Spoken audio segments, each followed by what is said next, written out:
Quick thanks to everyone for joining today for this Notre Dame soccer coaches chat. We look to do this virtual engagement and kind of keep you all connected to the program and what you can expect in the next season and kind of pull the curtain back a little bit. Thanks to Chad and Nate for making time. We originally came to them and said, hey, can we do these, for each respective program and their alumni and their supporters and benefactors? And they suggested we do this joint, just given their dynamic as former teammates here now leading our respective programs. So I'll do quick introductions of each of them. I'll kick it to them for some welcoming remarks. And then we're going to dive right into the questions that were pre-submitted, and we appreciate you for sending those in. I will say we're going to get through those, and feel free, we'll have some time at the end to kind of unmute yourself, and if there are certain questions that you wanted to ask or anything you want to build off that we're going to cover, you're more than welcome to do that. So we'll start with Chad, 2004 grad, Notre Dame graduate, earned 4 monograms during his time with the men's soccer program. Nate Norman, a 2007 Notre Dame graduate, also a 4-time monogram winner during his playing days here on campus. Both of these gentlemen entering their 7th season as head coach, and both coming off of very impressive 23 campaigns. And so I know we're excited to talk about what's coming next in 2024. Chad guided our Notre Dame men's program to a 13-3-6 record and an appearance in the national title match. It was the second College Cup appearance in the last 3 seasons. And Nate, on the women's side, the women posted a 12-4-4 record, advancing to the second round of the NCAA tournament. So a lot of positive energy to build off of as we move forward. So Nate, I'll start with you if you just want to kick it off with some opening remarks, and then we'll pass to Chad. Yeah, no, just a pleasure to be here. And I think it's awesome I love doing stuff like this, just to hopefully give everybody a little more of insight into both of our programs. And, Chad and I have an awesome relationship. So a lot of things we do are a little bit interconnected. We like doing things together like this, but just thank you all for all the support you give us, and excited to chat for the next hour. Yep. Likewise. Thanks, Nate. It's such a unique thing that, working at Notre Dame is great, but when you get to work with people you've known for a long time and love, it's makes it even better, because we probably didn't know we'd be stuck with one another for a long time when Bobby roomed us together, and Nate's freshman year preseason, and probably O'Neill or something, where Nate probably felt differently about me that year than hopefully he does now. So as a senior, we weren't always as nice to the first year students as they are now. But anyway, it's a special thing for both of our programs, and just throughout the history, just for the programs to be so closely related and aligned. And it makes it fun to share. Basically, we do. He's right behind me in the office back there, so we talk to each other through the wall quite a bit. I love it. Well, thank you guys, and let's go ahead and we'll dive right in. And Chad, this is a question for both of you, but Chad, we'll start with you. Your assessment, obviously an incredibly successful 2023 season. What's your assessment of the team, the program coming off of that season, and as we kind of work through the spring training, and then what to expect in the fall? Yeah, I mean, obviously we were thrilled. I mean, you're devastated and thrilled, which is sort of athletics at its finest, because you want to win that last game. And I think as a coach, you sort of feel like a parent a lot too, to where you're like, we really wanted to win it because it'd be good for my ego, but you just wanted the guys' validation of like that they were the best and they put so much into it. So but after that little bit of disappointment wore off, I think we were so proud of the way we grew through the season, competed at a high level, dealt with a lot of adversity, even in the NCAA run, which is, you never want to seek it out, but when it happens, and your team reacts the way our team did, it's just the most sort of proud moment in a coach's life when you go down a guy in a snowstorm and against a really good team and figure out a way to advance. A couple of those sort of lightning bolts we really stood up to well. But I think, it actually manifested itself, which was cool, because I was telling the team how I think we got a lot of support over the year from the community, from everybody, because of just like what quality guys we had on the team. And I think there was just so many interactions, the way they competed, all of that, I think, just built this wonderful momentum that I think really manifested itself in our Indiana game with the crowd. And obviously we got the victory and got to move on. But I was coming back from a recruiting trip a couple weeks ago, and I'm walking through the airport, and these things don't happen to Nate and I often. Most people on campus don't know what the soccer coaches look like or in South Bend. And this mom and her son stopped me and was like, "Hey, are you?" And I was like, "Hi, yeah, I coached the team." And they're like, she's like, "I just want to say thank you." She's like, "My son here stormed the field in the Indiana game, and our team, sort of grabbed him and took a bunch of photos with him with the Final Four trophy and that kind of stuff." And I thought that just like really represented the guys that I got to coach. And so they did that, with that moment, but then with the little kids camps and all that stuff. So on top of being Notre Dame students and, competing at the highest level, they just were, I kind of call them throwback kind of kids, and they did such a wonderful job in those moments. So it was so nice to see them to get the reward of such a successful season. So I think it was successful on a lot of fronts. And then the fun part about college sports is now that goes away pretty quickly, and then now you got to try to do it again. And I think we divide our sort of academic year and calendar year pretty specifically. In the fall, it's kind of competitive, results driven, and it's what can we do to put the team in the best position to win. And that's the sacrifices that we make for the team. And then in the spring, which we're just coming to the end of, the winter and spring, it's all about individual development and team development. And so we really dial in on those things. And so that's not going to change structurally. So that's what we've been doing. We're just starting kind of our third round of meetings with the guys about checking in with their sort of individual development plan, where they are, what their summer plans are. And we've had a good winter and spring. It's hard. We put them through a lot in this time because it really sets up, I think, a strong fall. And but we've had some good games, some good training sessions, and then we'll finish with Indiana on Friday down in Graham Park, which was always a fun way to finish off. But I think it's been a good, strong developmental part of our season. And then they'll go off in the summer, and this is where they gotta make sure they're running over the summer. So overall, I think it's been a good kind of development season, and we're excited about the group we have and a few additions we'll bring in the fall.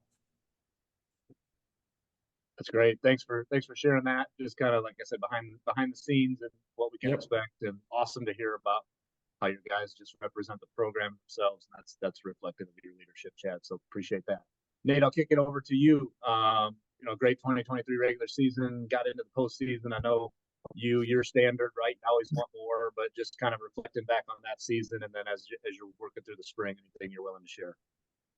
Yeah, I mean, it was an interesting season because I think going into it, there were, we had lost some good quality players from the year before. We had a player that, was probably maybe our most talented player that ended up leaving early, which was unexpected to go professionally. And I think there were a lot of questions kind of coming in of like, could we still have a similar type of team? And I thought our regular season was, fantastic. I thought actually by the end of it, we finished off, we beat a really good Clemson team 2-0 in our last regular season game to put us in a really good spot going to postseason and ultimately getting a 3 seed. And it was strange because as good of a regular season we had, and as much of as happy as we were, like, yeah, we were very, very disappointed in, going out so early in the second round. And that's definitely fueled us in the spring. I think, we've kind of used that as a little bit of a rallying cry of like, hey, like, remember that feeling, remember that, that this game against Memphis, where if I'm being honest, and all credit to Memphis, they played a good game, but I don't think we nearly put out our best performance, and we're still trying to analyze exactly why that happened, and make sure that when we get in those situations again, that we can perform at a higher level, so we don't fall out earlier than we would want to or even expect to. So I think that's definitely been a driving force of what we're doing this spring. And the next season, it'll be interesting. If I'm if you follow our roster closely, we graduate 12 players. So we have a extremely large group leaving our team, and we're bringing in a total of 13 players. For whatever these recruiting rankings that websites do, I mean, typically everyone has us in the top 3 or 4. So we'll have a really talented team coming in. It's just we'll be young, but we got to coach them up and we got to get them ready. And I think we have the potential to be very, very good, but we got to transition some of these younger players in quickly and help them feel acclimated and get them going as fast as possible. But we are excited about next season, excited to get going again, especially with the taste in our mouth after that NCAA tournament loss.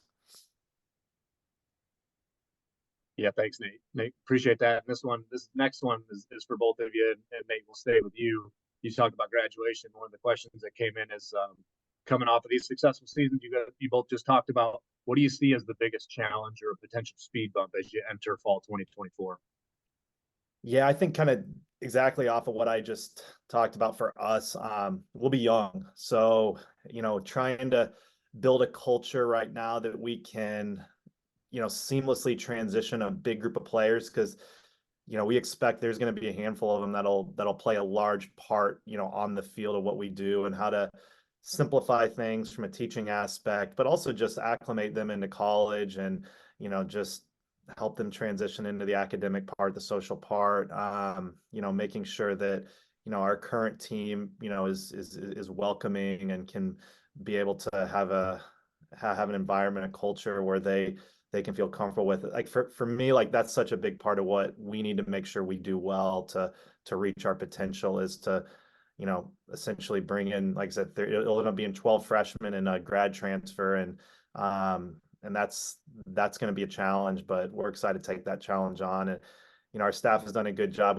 We actually have 10 freshmen this year, so we'll have a group that'll consist of 22 freshmen and sophomores, which will be quite young. But we've kind of actually leaned on them a lot of like their experience in the fall of like what were things that they wish they would have known, what are things, not only just about campus and about academic life and all this stuff, but even with our team, like how we go about teaching things, and kind of lean on them of how to maybe help this new larger group coming in to, like I said, transition as quickly as possible. But we'll be talented. The other issue that we're going to run into, we'll lose a few players in the middle of our season for a few weeks to the U20 World Cup, which is great. You want to have those players that are going to go play in the World Cup, but those will be some of our most impactful players, and to kind of transition away from them for a few weeks, and then being able to welcome them back, that'll also be a bit of a challenge. But like I said, we want to recruit players that are competing at that level, and those are good problems to have. Excited to see it. A youthful roster, and you and your staff are up to the task. So that's all exciting stuff. And kicking that same one over to you, Chad, is there a glaring challenge or something, potential speed bump, as the question came in as you get ready for this next season?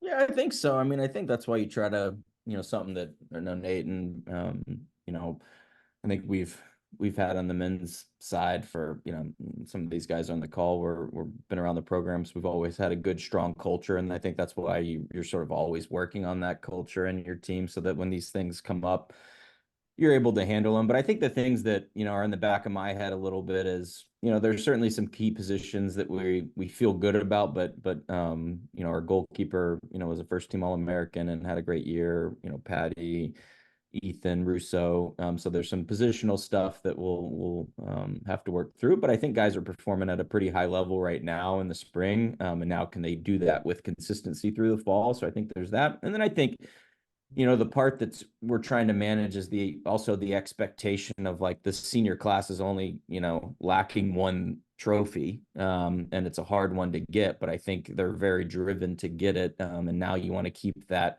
sort of drive to win a national championship in the healthy, because we don't know the way it goes. Like there's probably a strong likelihood that we won't go 24-0 or whatever it would be to win the national championship. But will we have a team that can beat anybody? And if we're consistent, can we fight our way to the end? For sure. And so I think it's helping this group of seniors who have put so much, of their hearts into the program. They've had a lot of success and, gone to a couple of Final Fours, won an ACC regular season title, ACC tournament. And now, I know they want bragging rights. They know there'll be alums here pretty soon. And so they want to brag to everybody that they were the best. And so, but helping to manage that through the ups and downs of the fall, I think will be important. Can we keep steady as we either win or lose or whatever it ends up happening in that moment, but just with the goal in mind. Can we keep getting better? And if we do that, we have a real shot.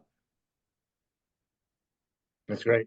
It's great. We're excited to see a little bit of a more veteran group on that side, right? And see how they can go out. That's exciting. Shifting gears a little bit, conference realignment, right? Conference and geography, none of that really attaches itself to each other anymore. But with the addition of Stanford, Cal, SMU, what does that look like for you guys in conference play? And Nate, we'll start with you. Yeah, I mean, I think, on the women's side, I don't think there's been any question over the last 10, 15 years. Like, the ACC has sort of been the standard bearer of our sport, and adding, especially a Stanford, who's been the top 5 team, kind of perennially most years, will only make us stronger and make us more, just to make the whole conference as a whole. And then Cal and SMU have good teams too, so that'll just continue to strengthen the conference overall. But yeah, it creates a really interesting competitive balance in everything that we do. Not only from the quality of teams we're adding, but just even now the travel and trying to sort that out, and it's making that become a bit of a stretch. And then really, like, making sure that for us, one of our goals is always to win an ACC regular season title. It's more interesting now because you play 10 games in ACC, and there's 17 teams, so there's a lot of teams you don't play. And kind of how that affects even like your RPI, because if there's a random year you don't play some of the top teams, that how can you balance out your schedule and things of that sort. So there's a lot of wrinkles that come into it, but overall, like, I think it's all positive because it just made us better, and like I said, especially adding like a Stanford, just in our sport, they've been so successful that it just gives us, a little bit another team to get to compete against every year that will show us what we're made of. And one of our goals every year is to have the most challenging schedule in the country, and that's only going to help us do that. So yeah.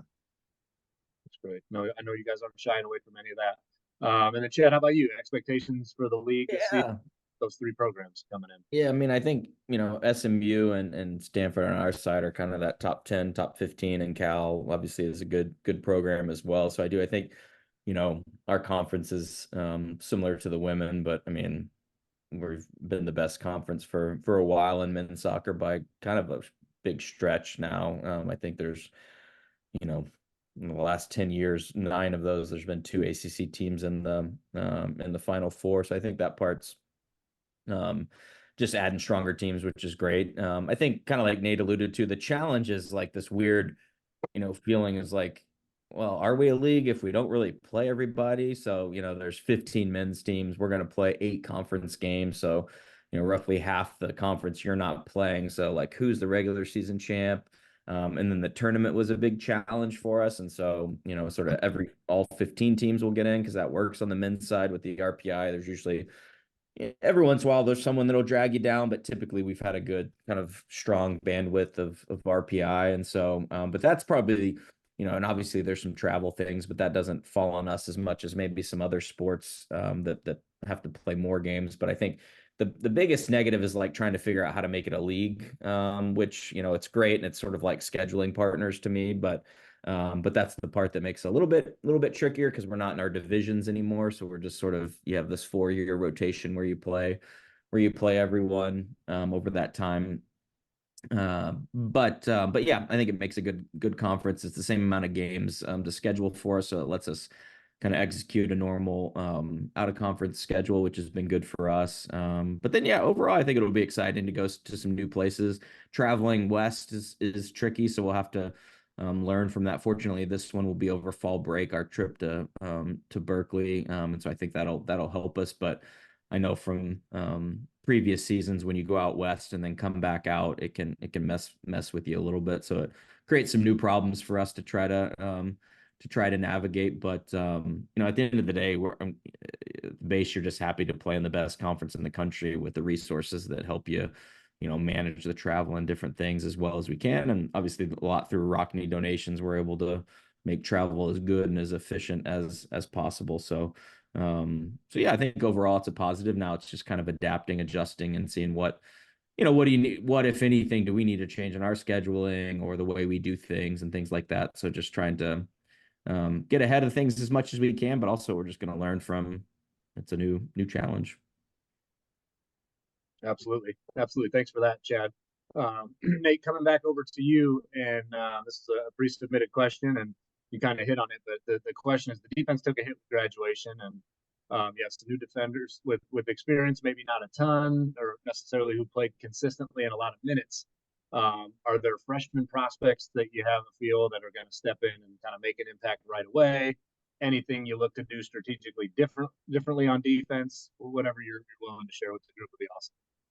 Yeah, I think when you talk about strategic and tactics, things like that, one thing that we always try to pride ourselves, honestly, regardless of if we have a really veteran team or we have a, really young team, is like, I'm a big believer in just simplicity and clarity. I mean, I almost think the older I get, the less we are teaching. We want to give them a simple framework, give them a handful of ideas, and kind of let them go be them. I think that's something that we're always telling ourselves when we're giving them any information is, how simple and how clear can we make it? I don't ever want players to be on the field having to question, if they should be doing this or that. I just want it to be instinctual and clear. So hopefully that's just kind of built into what we do, is just, helping, like I said, those younger players transition. And then, from like a specific personnel standpoint, yeah, I think there's a couple really strong freshmen that we have coming in that can help us right away. I mean, we brought one in actually a semester early. She's with us now, Abby Gemma, who played down at IMG, who's done a really good job this spring.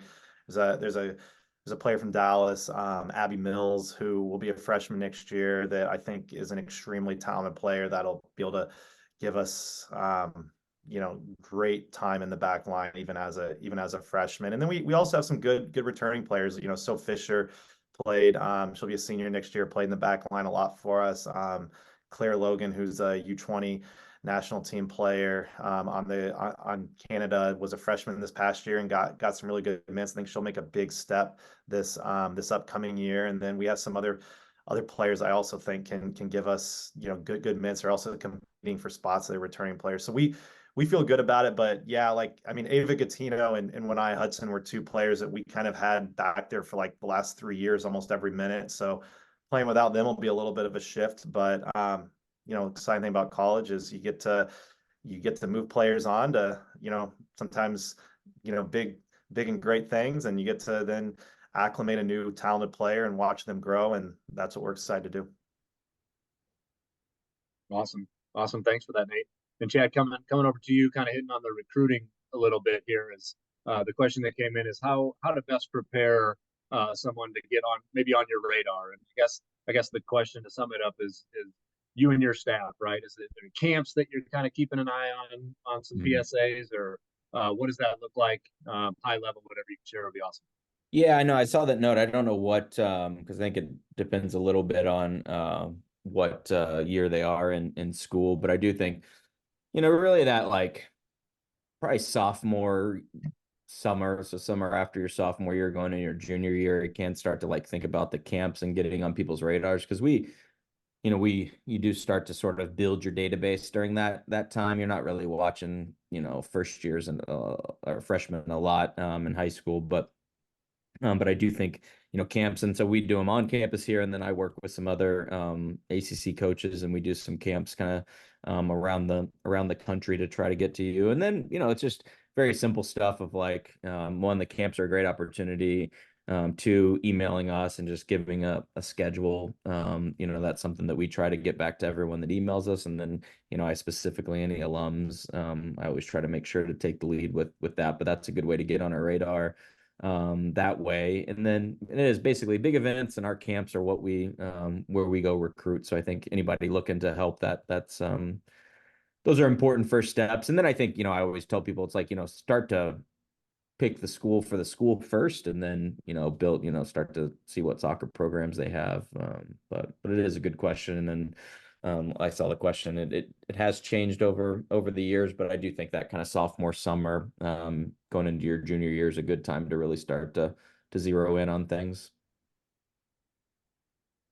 Great, thanks for that insight. and we'll keep moving on here. We recently announced, Notre Dame Athletics announced that we'll host another European soccer match this summer, which is exciting after having Liverpool a couple summers ago. And Nate, we'll start with you. Just significance of having Chelsea and Celtic play at Notre Dame Stadium for our program, for the sport in general, from your perspective. I just love that our school wants to do stuff like this. I just think it's awesome for Notre Dame in general to be able to, bring these iconic soccer clubs from around the world, here. I think it, is obviously just great publicity for the school in general, but for us, like selfishly, yeah, to be able to go out and watch a training session,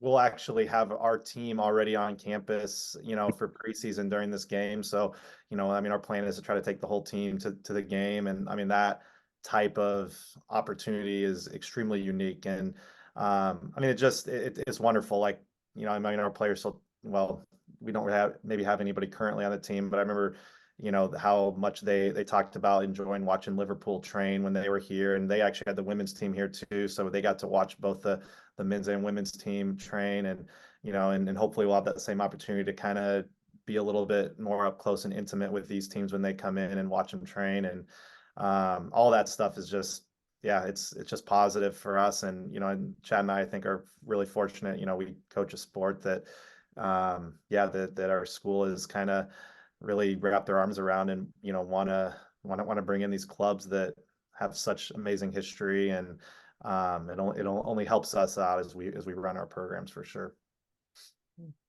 Yeah, exactly. I mean, it's what's cool is it's the world's game, and every time something like this, and now that I have my own kids and like a 8-year-old little boy who's starting to get pretty into soccer, it's just like all of these experiences are just, his whole crew at school and his club team are just excited. And it brings me back to when, we had the World Cup first in the US, or the Men's World Cup in 1994, and driving up, and, the first game I saw Bulgaria versus Nigeria, and it was just so inspirational. So, and that's what you love. Hopefully we can inspire some people in the community, but these games inspire our guys and the community. So it's such a great thing. And I think, the fun part too is like, to show Notre Dame off. We were, Nate and I were with a couple of the Celtic and Chelsea legends they bring over to these things for the announcement. And they were just both blown away by the, sort of beauty and, amazing things that we have at Notre Dame that, they didn't even know these things existed. Right. And then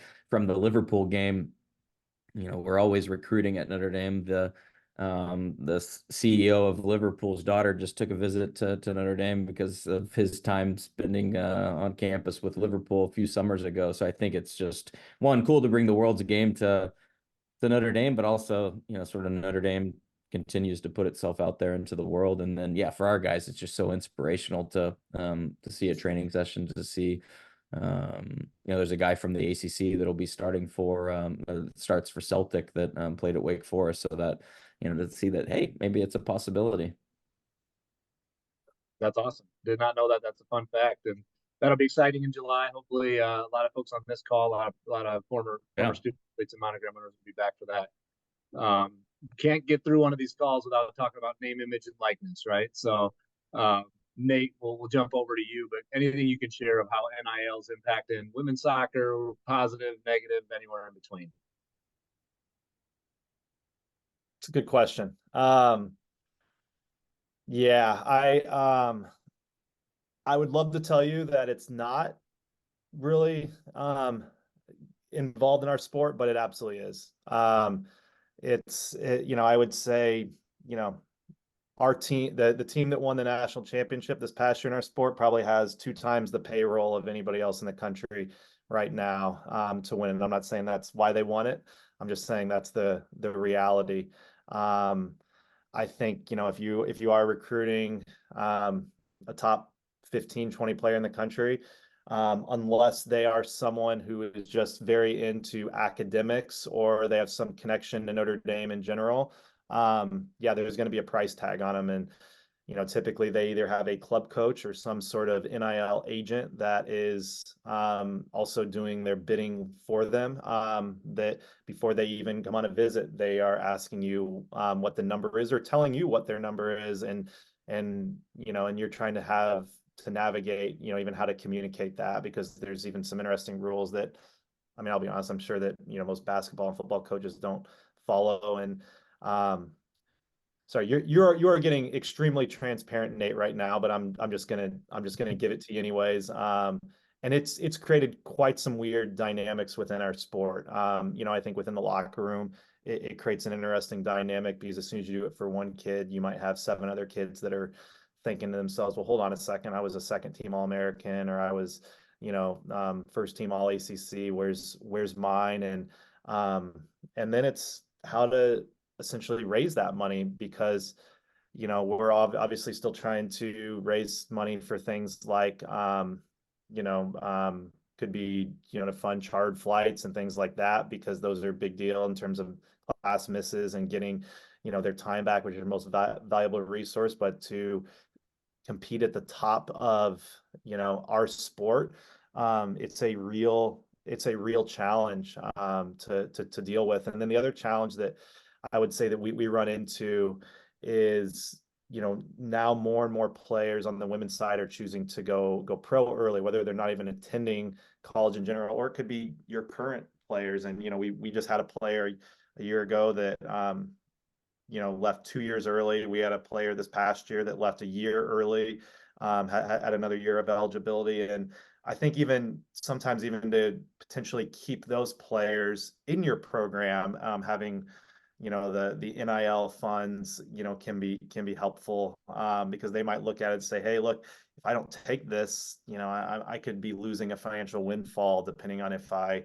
get injured or whatever, or this and that. So there's a lot of interesting dynamics, and it's kind of become one of these where you could either say, well, I don't like it and I'm just not going to participate in it. But the reality is, if that's your attitude toward it, you're probably not going to have a very good team. Or you can say, okay, how can I actually now operate in it, but do it in a way that is still, I think, holds the values of what we're all about as Notre Dame. And, I don't want this to become a, pseudo professional soccer factory where I'm just, the highest bidders. I still want players to come here because they want to be a student at Notre Dame. They want to, live in the dorm with, students that aren't athletes. They want to have a random roommate. They want to be in a really high-end academic school. They want to be at a place that encourages them to serve others and to make their life about how they can help others and use those skill sets to make the world a better place and figure out those passions. And I want that still to be the ultimate reason why they come. But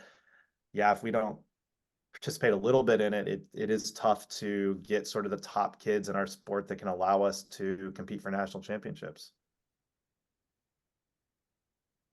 Thanks for the transparency, Nate. That's that's what we appreciate about these calls, and kind of getting your insights. And Chad, anything you want to piggyback on as it relates to NIL on that Yeah, side? no, I think it's interesting because I think it'll affect all of us, and so, but we're not there yet, because men's soccer is this really unique kind of economic sort of supply and demand, because there's so many kids trying to come over from Europe, and then similar to Nate, like ours is accelerated where, and it probably feels like the top, I don't even know if they're the best, but who thinks they're the best, about 50 players a year, seniors will sign some sort of pro contract and not come. So you take those guys out. And so then, the group that we're dealing with that wants to college, there's another layer where now with the transfer portal, some of these really good players aren't even getting recruited as much as they would have 5 years ago, because many teams in the ACC don't recruit freshmen. It's probably like us, Duke,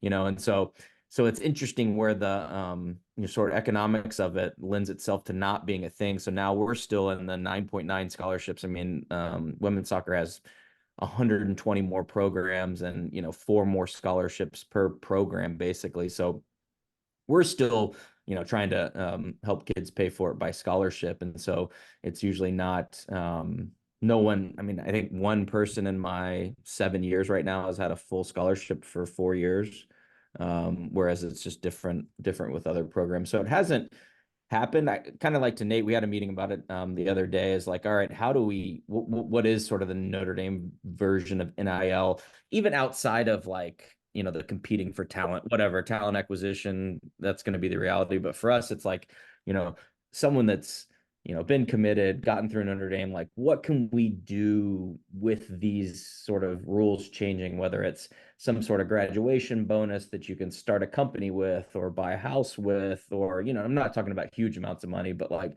something that makes that transition into we're sort of almost investing in them, once they get through these programs. So we're trying that approach to be ready. It will impact us at some point. How, I don't know, but we want to make sure that we're ready to, navigate it. And there's so many sort of lawsuits and different things happening right now that I think, in 6 months to 18 months, it's going to be different. Like Notre Dame potentially will have it, sort of some sort of NIL thing that will be in-house. So it'll all be a little bit cleaner that way. And then we're going to try to figure out, how do we make it, like Nate said, in the spirit of Notre Dame and the spirit of education and developing young people, like how can we create this as a benefit to them outside of just being like this sort of, pay for play thing, which, whatever, not judging that, but that's not kind of my ultimate goal with it. So I do think it will become a reality. It's not yet, which is really nice. So we get to live in the sort of old world for a little bit longer. Yeah, thanks. And interesting to just hear the differences on both sides right now, even though we're still kind of trying to figure this out. And for the good of the group, we do have a name, image, and likeness team in-house led by Dave Blokeland that's helping us sort out how do we do this the right way, the Notre Dame way, while, to Nate's point, staying competitive, because if you ignore it, you're going to be left behind. So we'll continue to keep folks externally informed, and if there are areas that you want to support in this way, we'll find the ways to be able to do that too. This ties after this question. I do want to just give the group an opportunity to unmute before we have a little bit of fun at the tail end. But recruiting and maybe NIL plays into this space a little bit. But I mentioned at the beginning of the call, both of you guys entering your 7th year as head coach, and Nate, we'll start over with you. But how has your recruiting philosophy changed from 7 years ago to today, April 17th, 2024? Anything high level or in the weeds that you can share? Yeah, I think from a general standpoint, with some of the success we've had as a program over the last few years, and honestly, some of the individual success that some of our players have had, and we sent a couple players to play at PSG, who was one of the top women's clubs in the world, and I've had a number of players get drafted in the NWSL, and I think the cool thing about a lot of these kids too, that we can share their story with recruits, is they're not. I think anybody can go and recruit the well, not anybody. You can get the quote unquote best player, and then they just stay the best player, and then they go and be a pro. A lot of these kids, like, I'll use even like Corbin Albert, for example, is like a kid that was never even in youth national teams and things like that. And, 2 years later, she's playing on the full team. Ava Gattino, same thing, never in youth national teams, all this kind of stuff. And then, 4 years later, after she comes to Notre Dame, now she's on the full national team and playing at PSG. And, they're kids that kind of did things that, I think they came in and they invested themselves into kind of the process and the journey of being at Notre Dame. And then now they can go off and, achieve their soccer dreams. And I think to be able to show, like, not only the team success, but the individual success a lot of our players have had has allowed us to honestly recruit a higher level player than I would say I was able to do in the first, couple years that I've been here. So that's been really, really exciting. I think the other piece that, has certainly changed, like you said, is this NIL thing. I mean, that is now inside of our landscape, and figuring out how we can apply that, in like that Notre Dame way. And, Chad alluded to it, I alluded to a little bit. And I think, if I'm being honest, we're still kind of scratching our brains of like, what is the best way to actually utilize this and to go about this, but to still be able to get the top players that can help us. The last piece I'll say, and I feel like I might be going on here for a while here, but that I think has been interesting, because we now have a larger number of players that are going pro. It's being careful, maybe recruiting the wrong player and investing a lot of time in them and effort in them for like a year or two, and then 4 months before preseason starts, they sign a pro contract. No, that's kind of been Chad's world probably the whole time he's been there, just trying to be strategic. You early on have conversations with these kids, and I'm trying to understand, what are your goals? Like, if your goal is to become a pro right away, okay, like, great, maybe this isn't the best thing for you, especially a place like Notre Dame, which is so challenging academically. So being a little more strategic, I think, with, recruiting players that, will most likely end up in college. And if they want to come to college for, a couple of years and they get these wonderful opportunities while they're here, like, I want to encourage them to continue to follow those dreams. But I think getting them to college even for a couple of years is life changing. And I think even if you look at some of our players who have left early, they'll tell you either like they regretted leaving early or they're so thankful they at least came for 2 or 3 years from even not only the soccer development, but the human development. Because I think what you get in college, you get to be like a half adult. You have, this independence, but you have all these safety nets that are like, especially at a place like Notre Dame, that can help you through the struggles. But if you go be a pro at 17 years old, like, well, now you're an adult and you got to deal with everything that an adult, has to deal with. And a lot of them may not be fully prepared for that. And that has been a struggle for some of our players that have gone early, of just maybe some of those life skills in general of how to kind of deal with being maybe more of a public figure as well. Great. Thank you for that, Nathan. And same thing for you, Chad. Anything recruiting? Yeah, I think kind of picking up, kind of where Nate left off at the end there. I think for us, it is like threading that needle of like getting the best players that, are ambitious, but then, at the same time, trying to figure out which ones, kind of even just from their visit, maybe, some kids, the cool thing about Notre Dame, they grow up dreaming about them. So if we can find those ones that love it and then they're at the right level and they want to come, you're like, oof, can we get every one of the Notre Dame dreamers? And then the other ones that you just see sometimes, like a young man walking through campus today, that you're like, they just see everything and they're like, oh my gosh, this is home. So it's like that combination of getting the amazing kind of alums or kids, or somehow they're connected and they've been in love with Notre Dame for a long time, and then finding the kids that just, like, for whatever reason, whether they can articulate it or not, Notre Dame resonates with. Because I try not to be judgmental of other places, but I just don't even, like, honestly, I've been around and I've been at other schools, but like, and Notre Dame's not perfect, but no one's even in the same ballpark as us as far as the way we help develop young people while, being amazing in sports. We had a great talk with Jack, like, last night, like, we don't have ADs, you don't have college presidents, you don't have the faculty, the coaches, like, it just doesn't exist anywhere else. And so I try to, I don't want to sound like, because I clearly am a convert, I've been here most of my life now, but at the same time, like, it's true. And so the people that I can see that are the young men that I see that are starting to understand that, I'm like, okay, good. This guy's going to fight for us. This guy's going to push himself every time. And so that's what I'm trying to get better at, is like, okay, yeah, talent, we definitely need it, because, you'll get your butt kicked pretty quickly in the ACC if you don't have it. But at the same time, can we balance that? Are we doing a good enough job sort of hitting the road so that we get that talent plus the character plus the sort of people that we feel either already in love with Notre Dame or you're pretty sure are going to fall in love with Notre Dame. And so, I think we've gotten better at that over the years. And then I think once you get it, you're sort of tending to that culture and environment, and then it kind of recruits itself as long as we're bringing the right guys on campus. Yeah, you guys, and both of you, uniquely positioned as you're on the recruiting trail. You're selling something that you lived yourself, right? And now you're in positions because of that experience and all the success you found beyond your student athlete playing days. Right. Thank you guys for that. I want to give a quick second before we round off, just if anybody wanted to come off mute, if there's anything we didn't cover that you wanted to dabble into, I'll pause for just a second.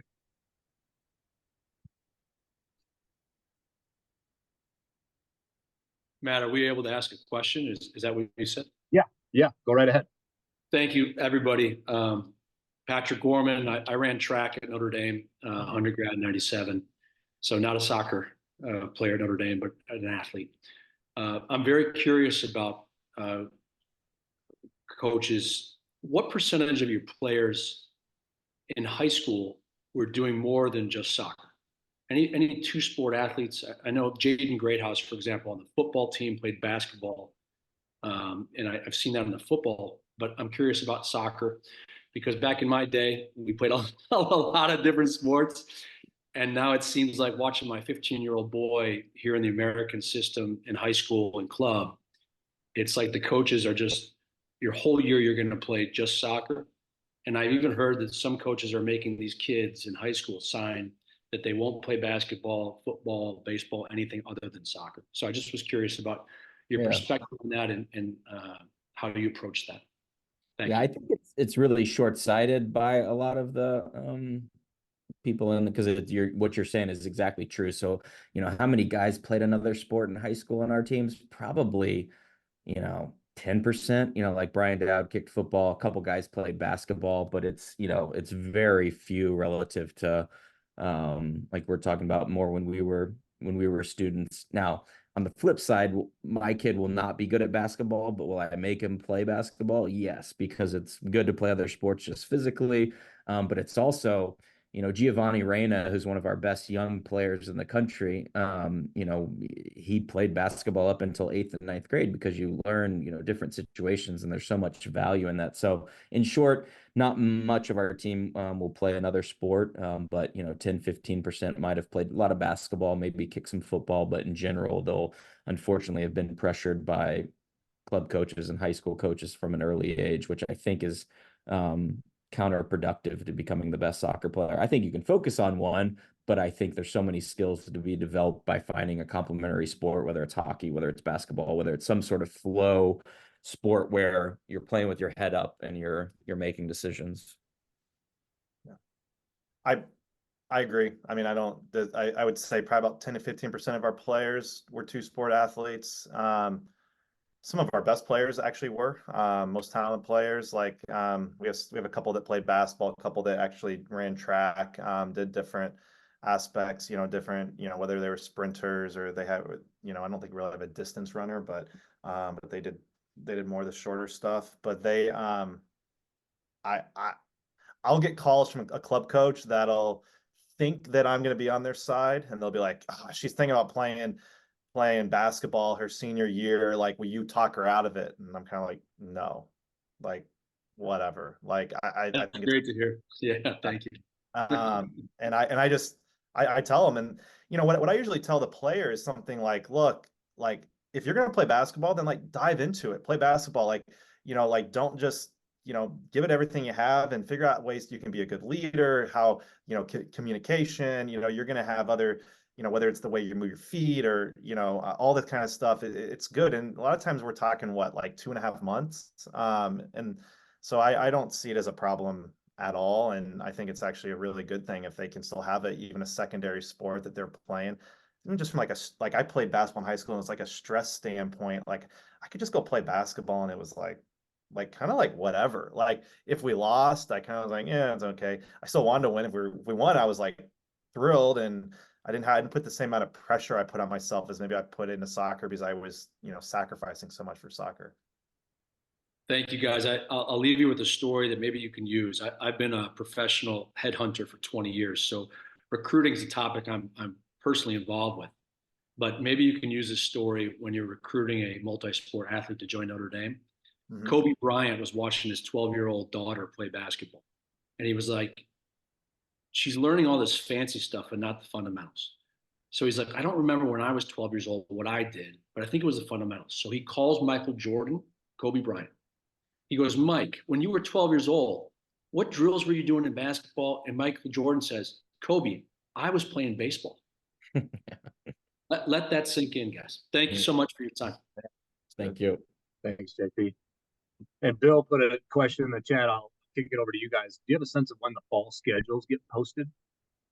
Yeah, it should be pretty soon. There's one of the fun things at Notre Dame, there's a process for everything. So that is through the faculty board approval process. And so I think I just signed off on something. So hopefully it's in the next week or so. We can have it finalized. When FIM decides to announce it, I don't know. But as soon as we get it finalized, we'll send out a note and maybe the Monogram Club can help us with that.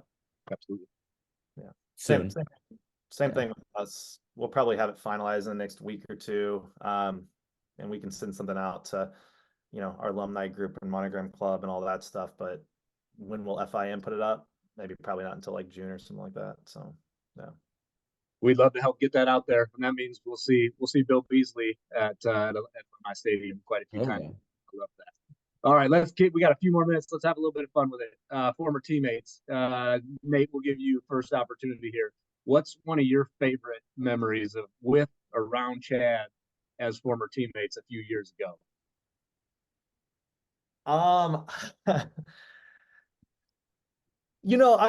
look, like, I think when I was a freshman, and I'll just talk in a little bit generalities, like his whole sort of senior class that I can see, like even like Luke Bowen, is on here, and like they were hard on us. They were, and honestly, especially, me, and I was probably like kind of a little bit of a bratty kid. Probably thought a little too highly of myself, and I needed that, and so I probably did not. I was not have the most fond memories, my freshman year of a lot of that stuff. But as I've gotten older, and especially become a coach, like I do really appreciate just some of the honestly like tough love, because it's easy to just kind of ignore a person, like if you're like, oh, this kid's kind of like full of himself or whatever. And honestly, they certainly didn't do that. They invested in me and held me accountable. And look, I'll tell one story that I'm still to this day embarrassed about, but I'll just tell it. Like, we won a Big East championship, and I didn't want to hold the Big East trophy because I didn't play in the game. And Chad called me out for it and told me that was a bit selfish of me. And did I like that in the moment? Absolutely not. But it was definitely a lesson I needed to learn at that point in my life. So all those guys, like, when I think of Chad, or, guys like, there's guys like Greg Martin, and I say like Luke Bowen's on this, Kevin Goldthwait, these older guys that were, I think, good leaders in our team. Like, they were really good for me just in terms of just growing up and doing that. And I'm very grateful for that at this point in my life. Sorry, that was a fun. Like, yeah, exactly. Like, brought it down. Yeah. Sorry. One fun that I just learned a little bit last night through Jack's championship talk, but before that, I still remember, like, I think part of the thing we were all afraid of as seniors was Nate was so good too. So we were like, oh man, he was, this guy could beat anybody, and actually he was a good basketball player too. So he was good 1v1. I remember one of our first training sessions, our captain, Greg Martin, who talked a lot, was a great captain, but just talked a lot. So he always annoyed people a little bit. But like, we were doing this drill, and Nate was literally dribbling circles around him for like 10 minutes. And I remember we just loved it, because like it would go, if you won the ball, you were the attacker. If you lost the ball, and like Greg just could not get the ball from him. And it was a lot of fun to watch, as seeing a fellow senior get done up by a first year. But this is something I remember from coaching Nate his senior year. And I didn't know that this happened, but Jack Swarbrick was giving a championship talk to our team last night. And he was talking about one of Notre Dame football's national championships that when he was a student. It was against Alabama, and it was like, I forgot what the actual, but it was like 3rd and 3, third and whatever from like our 3-yard line, and like most people would have run and then punt, and then that would have been the logical thing to do. But Era called this pass play, and so guy drops back, throws a great pass, guy catches it, what you see on the video, and then Jack starts to tell you more about that. He's like, one, that guy that caught the winning touchdown or winning catch to like basically see out the clock had never caught a pass that year for Notre Dame.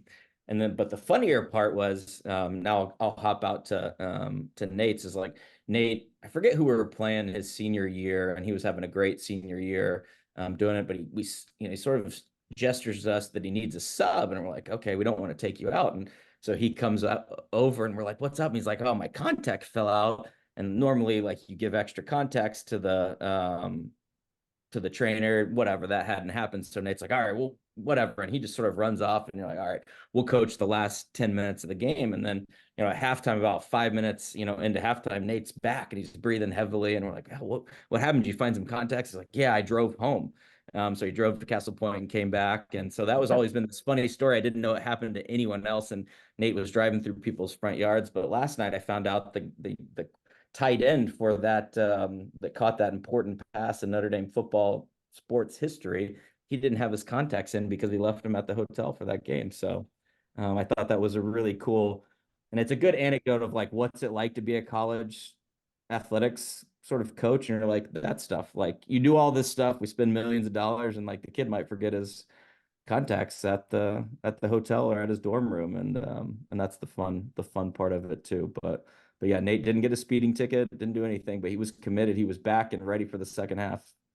And in fairness, Nick Ritchie, who I think is the Michigan State men's basketball athletic trainer, he told us repeatedly through the year, get me an extra pair of contacts because you're gonna get your eye poked or whatever. And yeah, I'm like, that's never gonna happen. And sure enough, in an in-state tournament game, I got my contact poked out. And Was it a tournament game? It was a tournament game, and I remember Bobby Clark was like, he was like, well, do you have an extra? I go, no. And I said to him, if you it was like 11 minutes left in the first. I said, if you take me off now, I can get back before halftime ends. And so he took me off, and I sprinted to the locker room, grabbed my keys, went to the parking lot, drove out to Castle Point, grabbed contact, put it in, drove back, and was there before the start of the second half. So and we won. Yeah. So that's moving at a clip, Nate, to get to Castle Point. and amazingly, I actually think if I remember right, I played really well in the second half. I don't want to say it because I could tell everyone I played really well in the second half, but I think like your mind is focused on all this other stuff, and then you're just playing now. Like all the nerves were like gone because all I was cared about was getting this contact back in. And then when I came back, I just like was happy I was there and could play again. So yeah, that's funny. Awesome. Well, that brings us right to the hour mark, and I want to thank both of you, for your leadership and what you're doing with both of your respective soccer programs. We can't wait for the 2024 campaigns and where you're going to take us next. I want to thank everybody that joined today for all your support of Notre Dame soccer. I will get a quick plug in there for ND Day. You're going to see some messages flying, so if you feel so compelled to support one or both of the programs, please do that. Come back. Right. Part of this is engagement, right? We want you to be around the programs and connected, and hopefully you can make it back to campus to catch a match, or if we're playing in your neck of the woods, please come out and rep your Notre Dame gear and support the Irish and root them on to a victory. So on behalf of the Monogram Club of Notre Dame Athletics and our soccer programs and our Rockney members, thank you for your time. We'll look to offer at least one of these, a couple of these throughout the course of the year. So bring a teammate next time. And Chad and Nate, thank you guys again. Everybody have a wonderful afternoon. We'll see you again soon, and go Irish. Thanks guys. Go Irish.